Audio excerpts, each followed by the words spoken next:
And thank everybody for being here. যুদ্ধবিরতি চললেও নিত্যদিনই Iran যুদ্ধ নিয়ে নানা ধরনের দাবি করে আসছেন মার্কিন প্রেসিডেন্ট ডোনাল্ড ট্রাম্প।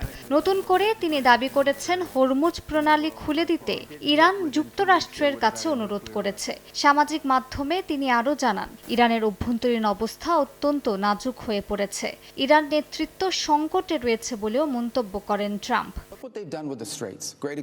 যুক্তরাষ্ট্রের পররাষ্ট্রমন্ত্রী মার্কো রুবিও বলেছেন, হরমুজ প্রণালীকে ইরান অর্থনৈতিক অস্ত্র হিসেবে ব্যবহার করতে চায়। তিনি হুঁশিয়ারি দিয়ে বলেন, কোনোভাবেই এই আন্তর্জাতিক জলপথে নিয়ন্ত্রণ বা টোল মেনে নেওয়া হবে না। এর মধ্যেই যুক্তরাষ্ট্রের সেন্ট্রাল কমান্ড জানিয়েছে, ইরানি বন্দরে যাত্রা রোধে এখন পর্যন্ত ৩৯টি জাহাজকে বাধা দেয়া বা ফেরত পাঠানো হয়েছে।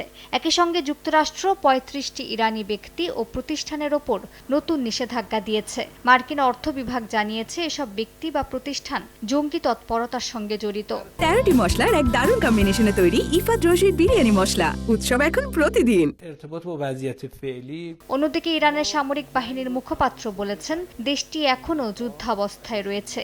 শত্রুপক্ষকে সতর্ক করে দিয়ে তিনি জানান, শত্রু যদি নতুন কোনো পদক্ষেপ নেয়ার দুঃসাহস দেখায়, তবে তাদের সম্পূর্ণ নতুন ধরনের সরঞ্জাম, পদ্ধতি ও রণক্ষেত্রে কঠিন জবাবের মুখোমুখি হতে হবে। যুক্তরাষ্ট্র ও আমাদের শত্রুদের প্রতি কোনো আস্থা না থাকায় যুদ্ধের সময়ের মতোই কার্যক্রম চালিয়ে যাচ্ছি এবং আমাদের লক্ষ্যবস্তুর তালিকা নিশ্চিত করতে জোরালো প্রচেষ্টা চালিয়ে যাচ্ছি। সৌদি আরবে উপসাগরীয় সহযোগিতা পরিষদের শীর্ষ বৈঠকে নেতারা হরমুজ প্রণালী পুনরায় খোলার আহ্বান জানান। কাতার ও সংযুক্ত আরব আমিরাত সতর্ক করেছে, সংঘাতে দীর্ঘস্থায়ী হলে আঞ্চলিক অস্থিতিশীলতা বাড়বে। এদিকে ইরান মার্কিন প্রেসিডেন্ট ডোনাল্ড ট্রাম্পকে চরম অপদস্থ করেছে বলে দাবি করেছেন জার্মান চ্যান্সেলর ফ্রেডরিক মার্জ। তিনি বলেন, আলোচনা টেবিলে কৌশলের দিক থেকে তেহরান ট্রাম্প প্রশাসনকে টেক্কা দিয়েই যাচ্ছে। সামাজিক মাধ্যমে জার্মান চ্যান্সেলরের এমন মন্তব্যের কঠোর সমালোচনা করে ট্রাম্প বলেন, ইরানের পারমাণবিক সক্ষমতাকে সমর্থন করেন মার্জ।